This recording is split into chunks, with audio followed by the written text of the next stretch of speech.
Bonjour à tous. La prévention des indus est un programme à fort enjeu porté par les caisses d'allocation familiale depuis 2018.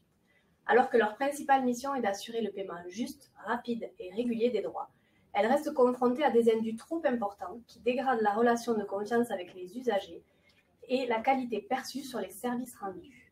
La peur de l'indu peut également empêcher les usagers de demander tous leurs droits par crainte de devoir rembourser ensuite. C'est ce que l'on appelle à la CAF le non-recours. Fin décembre 2023, au niveau national, c'est près d'un allocataire sur 5 qui a déjà remboursé une aide perçue à tort. Sur le podium des prestations les plus concernées par les indus, on retrouve en premier la prime d'activité, suivie du RSA et enfin des aides au logement. Dette, créance, trop perçue, indu, autant de mots pour qualifier un remboursement auprès de la CAF. Mais qu'est-ce que réellement un indu? Comment éviter un indu en tant qu'usager? Le droit à l'erreur, le droit de rectification, qu'est-ce que c'est? À quoi ça sert? Quelles sont les actions menées par la CAF de l'Aude pour éviter les situations d'indu et lutter contre le non-recours? C'est le sujet de notre émission C'est ma CAF, intitulée ce matin « Prévention des indus, une déclaration juste pour des droits justes ». Pour parler de ce sujet, Cécile sera présente en direct par chat pour répondre à toutes vos questions tout au long de l'émission. Et puis nous avons le plaisir d'accueillir deux agents de la CAF de l'Aude. Bonjour mesdames. Anne-Sophie, conseillère processus qualité travaillant sur la thématique de la prévention des indus, et Laure, conseillère de service à l'usager au cœur de la relation client. Alors je vous propose qu'on rentre directement dans le vif du sujet. Laure, est-ce que vous pouvez nous définir ce qu'est un indu? Alors comme vous l'avez indiqué, Anaïs, dans votre introduction, dette, créance, indu, trop perçu, eh bien il s'agit de la même chose. C'est une somme versée à tort car il y a des informations du dossier de l'usager qui sont incomplètes, inexactes ou déclarées tardivement. Le droit calculé peut donc être erroné. En cas de non-droit ou de diminution de droit, il faut savoir que l'usager devra tout de même rembourser la CAF pour les aides perçues à tort. Exactement, Laure, c'est très bien résumé. En fait, la majorité des indus rencontrés sont liés à des erreurs ou des oublis de la part des allocataires ou des tiers, comme les bailleurs par exemple. Donc, je vais vous illustrer ça parce que si vous effectuez votre déclaration trimestrielle de ressources pour bénéficier du RSA ou de la prime d'activité, vous pouvez être amené à oublier un montant comme des indemnités journalières maladie ou une pension alimentaire. Il faut penser à informer la CAF le plus rapidement possible afin que votre déclaration trimestrielle soit corrigée et vos droits correctement calculés. Merci pour cet exemple, Anne-Sophie. Donc, vous parlez d'erreurs. Est-ce que vous pouvez nous dire celles que vous rencontrez le plus souvent dans votre métier? Bien sûr, Anaïs. Donc, les erreurs les plus fréquemment rencontrées sont principalement celles liées aux divers changements qui interviennent dans la vie d'un usager, un changement de situation familiale, un changement de situation professionnelle. Nous rencontrons également pas mal d'erreurs en lien avec les ressources, qu'elles soient trimestrielles ou annuelles. Et on constate également trop souvent que les allocataires attendent d'être contactés par la CAF pour mettre à jour leur situation.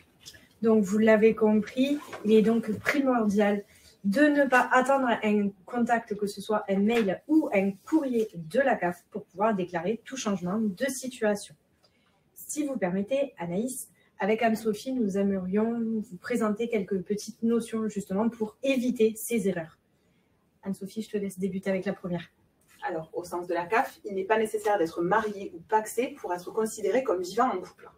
Il est important d'informer la CAF en cas de séjour à l'étranger d'un ou plusieurs membres du foyer pour une durée de plusieurs mois. Si un enfant perçoit un revenu, car il est en apprentissage ou il exerce une activité salariée ou perçoit des indemnités chômage, il est nécessaire de le déclarer lors des démarches en ligne, par exemple lors de la déclaration trimestrielle. Et enfin, très important, l'activité professionnelle peut avoir une conséquence sur l'ensemble de vos prestations.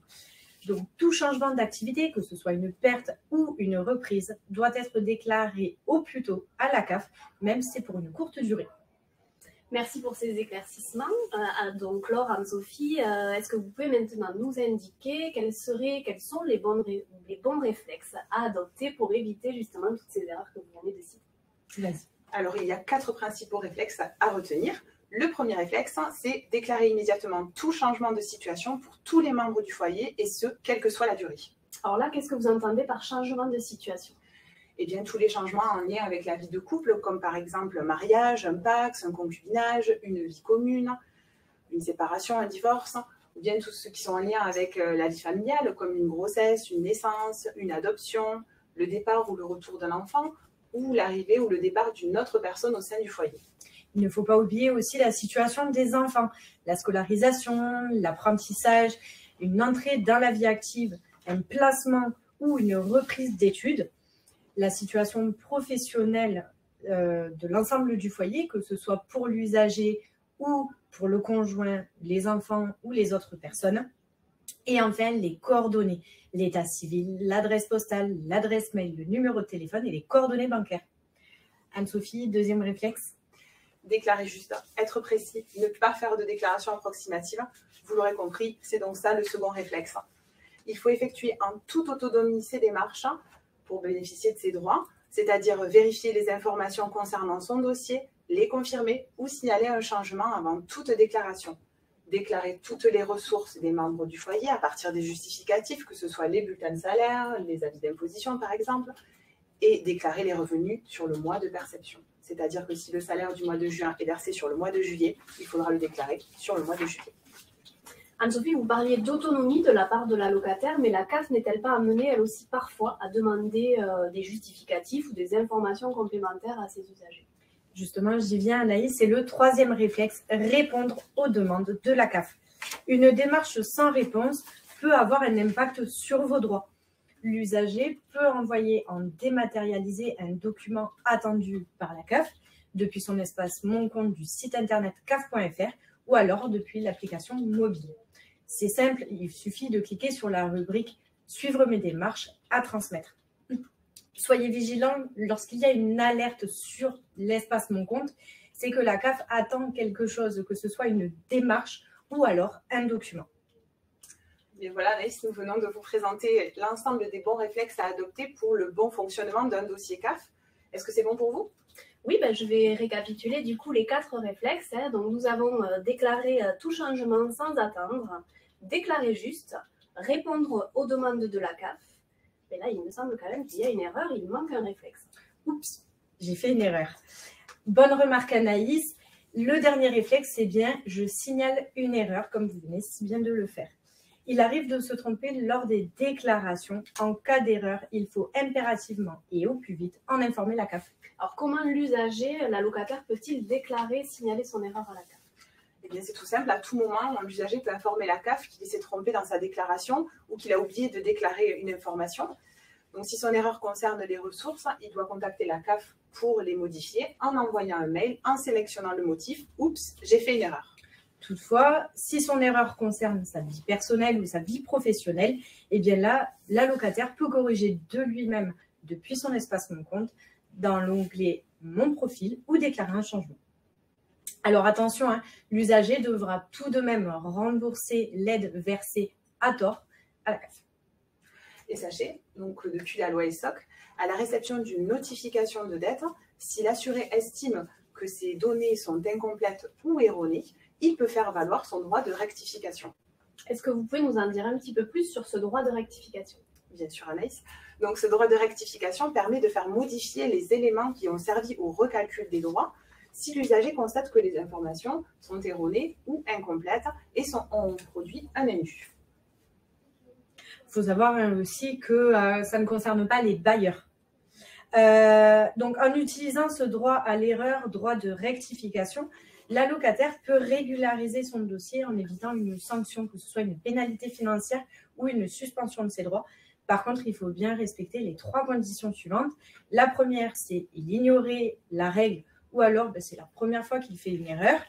Ensuite, il régularise sa situation de sa propre initiative ou alors à la demande de la CAF dans un délai indiqué. Et enfin, il est de bonne foi. Alors, si la locataire remplit ces conditions, comment peut-il faire valoir son droit à l'erreur, son droit de rectification? Eh bien, c'est tout simple. À la suite de la réception d'un courrier d'une notification de dette, il aura 20 jours pour retourner son courrier complété, accompagné des justificatifs. Ce document lui permettra d'exercer un recours auprès de la CAF, seulement s'il peut justifier de l'une des situations suivantes. Donc, je me suis trompée dans ma déclaration et je souhaite modifier les éléments qui ont servi au recalcul de mes droits. Je ne comprends pas votre décision, je souhaite avoir des explications sur ma dette. Ou bien, je comprends cette décision, mais j'ai des difficultés à rembourser, je souhaite avoir les modalités de remboursement, je demande une remise de dette. Ou alors, je ne suis pas d'accord avec l'application de la réglementation relative à ma situation. Je conteste cette décision et souhaite exercer un recours amiable. Attention Laurent, on le rappelle, mais un seul choix sur ces 4 propositions est possible. Je fais bien de le rappeler, Anne-Sophie. Donc ce document pourra être renvoyé par courrier directement ou directement depuis l'espace Mon Compte. Très bien, merci Laure et Anne-Sophie pour votre participation à la première partie de notre émission. Et pour poursuivre et connaître les actions de prévention menées par la CAF de l'Aude, nous nous sommes rendus directement à la rencontre de Fabienne, salariée de l'institution.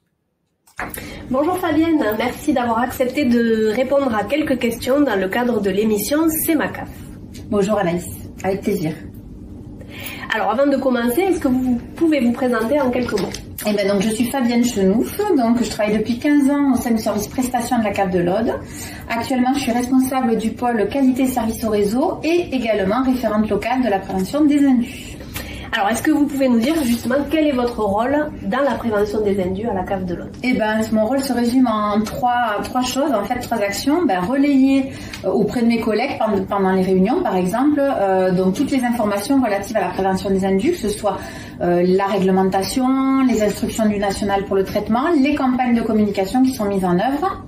Le fait d'acculturer aussi, de donner la culture de la prévention des indus à tous, parce que la prévention des indus, c'est le rôle de chacun et on y participe tous. Donc c'est de donner les informations nécessaires, surtout aux agents qui sont en situation d'accueil, les agents d'accueil, les intervenantes sociales, nos partenaires, les maisons de France Service, les points relais CAF.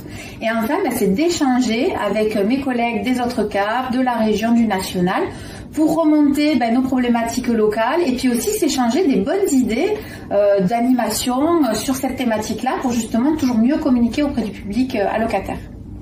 Donc relayer, acculturer, échanger, c'est ça votre rôle dans la prévention des indus. Et du coup, quelles sont les actions menées par la CAF de l'Aude pour prévenir les indus et lutter contre le non-recours? Ces actions sont nombreuses parce qu'en fait, toute action d'information fait partie de la prévention des indus. Oui. Donc par exemple, le premier type d'action, toutes les campagnes mail, les alertes SMS, les appels sortants pour inciter à déclarer des informations ou à faire des démarches, ou encore pour informer sur des droits possibles.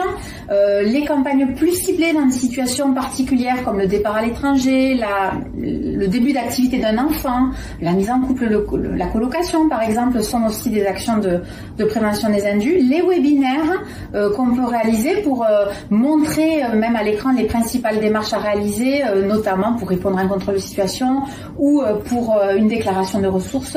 Ça, c'est le premier type d'action. Également, on identifie tous les mois les nouveaux usagers de la CAF de l'Aude ou les nouveaux bénéficiaires de prestations, et donc on envoie par mailing un guide allocataire qui recense donc les principales informations de l'organisme, mais aussi les démarches à réaliser, notamment plusieurs mois après le début des droits.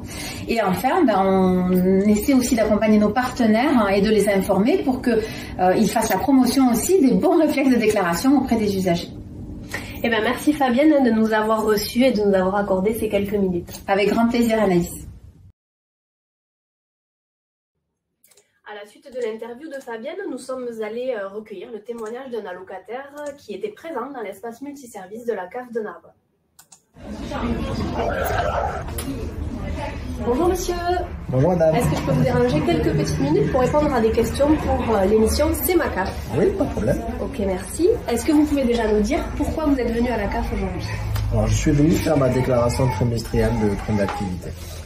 Comment vous avez su que vous pouviez bénéficier de cette prestation? J'ai été appelé par un conseiller de la CAF par téléphone qui m'a dit de faire une simulation de prime d'activité. Et j'ai fait cette simulation et j'avais un droit. Et du coup, j'ai fait la demande. Est-ce que la CAF vous a déjà contacté aussi pour d'autres motifs? Oui, ils m'ont appelé quelques fois pour me rappeler que je vais faire mes déclarations trimestrielles de prime d'activité ou modifier ma situation professionnelle, par exemple. Et qu'est-ce que vous pensez de ces contacts assez réguliers de la part de la CAF? C'est une bonne chose, parce que j'oublie régulièrement de faire mes démarches et au moins ça me rappelle que je dois faire des choses sur mon compte CAF. Et dernière petite question, est-ce que vous avez déjà eu un indu ou une dette auprès de la CAF? Oui, j'ai reçu un courrier me précisant que je devais de l'argent à la CAF et j'ai fait une demande de recours depuis mon compte CAF par mail. Merci beaucoup pour nous avoir accordé ces quelques minutes et je vous laisse terminer votre démarche.